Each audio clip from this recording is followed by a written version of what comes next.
my relationship with Hashem, God. And it really, you know, I was set up, you know, I told you, marriage was a large part of my conversion process, and you can't fake the funk on that. Everyone knows it, which is why when you enter that kind of situation, the natives do tend to look at you a little suspiciously, which makes sense. I mean, they have a right to do so, and they're not really off, because the motivation behind such a major transition should not and cannot truly be rooted in anything other than self. And because of that, and that really is the case. They said that before I got involved, and there are people who probably think they could fake the funk on that. And you really are given two options. You either, oh, the mosquitoes are outrageously large. You either fake it like a champ, or you get real with yourself. You kind of root down.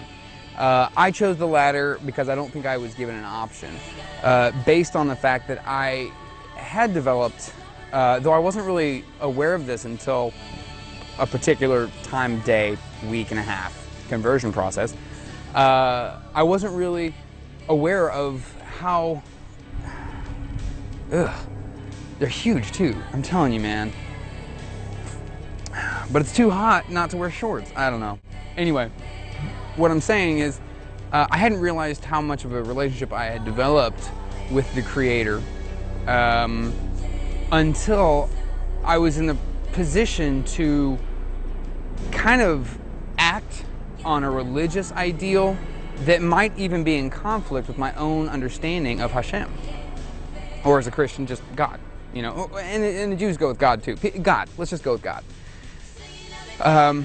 And that was wild, because I was in a situation where, you know, I had to follow the rules, I had to fall in line, jump through the hoops, and I'm not saying this because it was arbitrary. No, it's an important part of the training of any Jew, native or otherwise.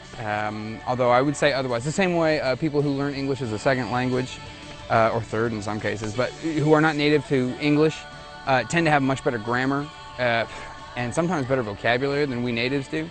It's like that with anyone, I think, who converts, because learning a language is a sort of conversion, and I don't mean it, you know, holistically, but words actually are probably not initially formulated in your head in a non-native language. You know, if you're Swedish, for instance, you probably have your ideas essentially in Swedish if you're going to tack a language right on there, and then you convert them to English.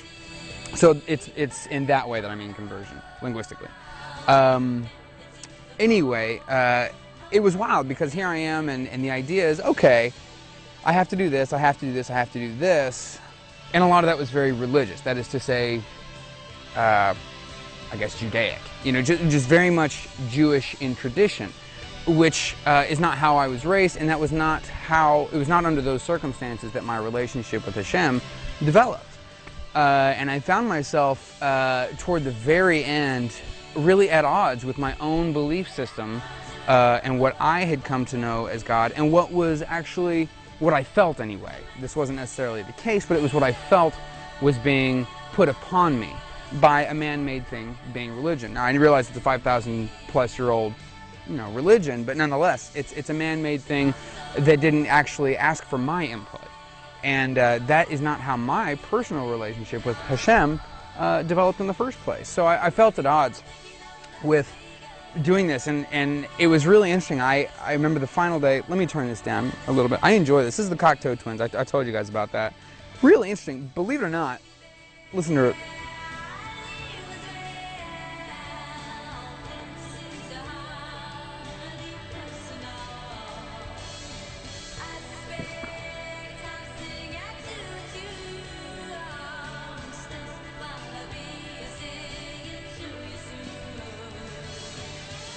One of the groups I grew up on, I remember asking Dad when I was a youngster, "Hey Dad, what language is that?" And Dad was like, "Believe it or not, that's English." It's kind of interesting. I've done a little research on the Cocteau Twins and throughout the years, and I really like the group. They're one of those, when you grow up as a kid, I remember asking my dad, I grew up with Joni Mitchell, the Cocteau Twins, XTC, some kind of out there stuff, considering I was listening to, you know, pop music at the time, which included the likes of Paula Abdul and let's see, probably Tiffany, and you know what I'm saying. That era is when I was a real Radiohead. And excuse me. I remember asking Dad, are we the only ones who listen to this music? Kate Bush, another one I've mentioned her before. Are we the only ones who listen to these people? And Dad's stock response was classic. And it was, no. These guys are popular in Europe. Everyone is popular in Europe. And he's got a point there, but I always thought it was a funny go-to answer. Anyway, she's speaking English. And in the research I've done, she essentially hides in the lyrics. She writes the lyrics, to my understanding.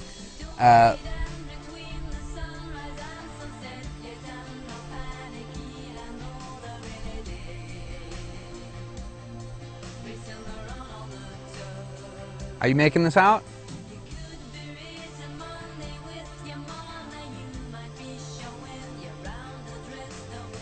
It's amazing. You know, it's amazing that you can speak a language and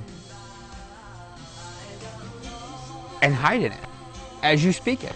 She mentioned that she just hides in her lyrics. It's very, very interesting. And a skill unto itself, I think. It's wild, because you can make some of it out. But anyway, the point is, yeah, check out the Cocteau Twins. They're good. I'm glad we're here, and I'm glad we're enjoying this. So yeah, I do know toward the end of the conversion process there was, you know, and my family, my family-in-law, my in-laws, come from they're from the motherland, essentially. My wife's dad is from Morocco, my wife's mom is from Yemen. I mean, we're talking hardcore. She was born in Israel, so we're looking at traditionalists, to say the least. And I come from a very different, you know, cultural background. You can see, you know, like I said, I'm a white dude, very, very white. So I come from a different part of the world, traditionally. And what's interesting to see here, though, is that I was actually converted in a manner that was much more, I guess you'd say, or just straight up orthodox than my in-laws actually live.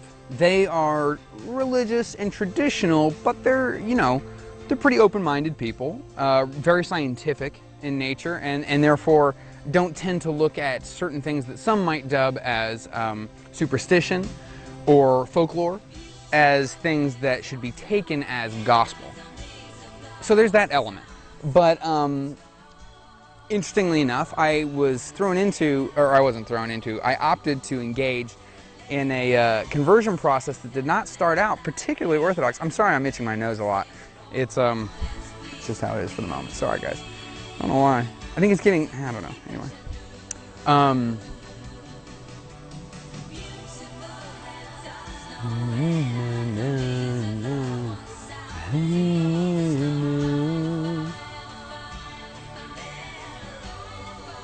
Beautiful voice, though. Mosquitoes. Sorry. So anyway, we went through the local rabbi, who is a part of a synagogue with integrated seating. That is to say, men and women in the same bit. So the degree of orthodoxy is not particularly high, if that is indeed the case in the sanctuary, which it was and is. So that's what I'm coming from, and what I eventually, you know, 4 rabbis in, ultimately, what I eventually graduated to is hardcore Orthodox, where, you know, you wear your garb, all of it, all the time, and you say your prayers when you say your prayers and your blessings, and it's very Orthodox, you know, it's true blue. And that's what I was converted into, but at a point, because it is so all-encompassing, it tends to strike you from the equation. And I don't tend to dig on that. As an individualist, I think it's not for me. What's going on? Hello. Yeah, everything looks lovely.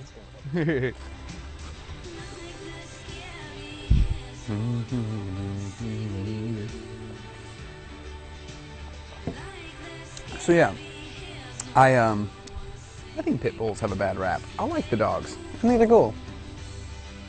Oh yeah.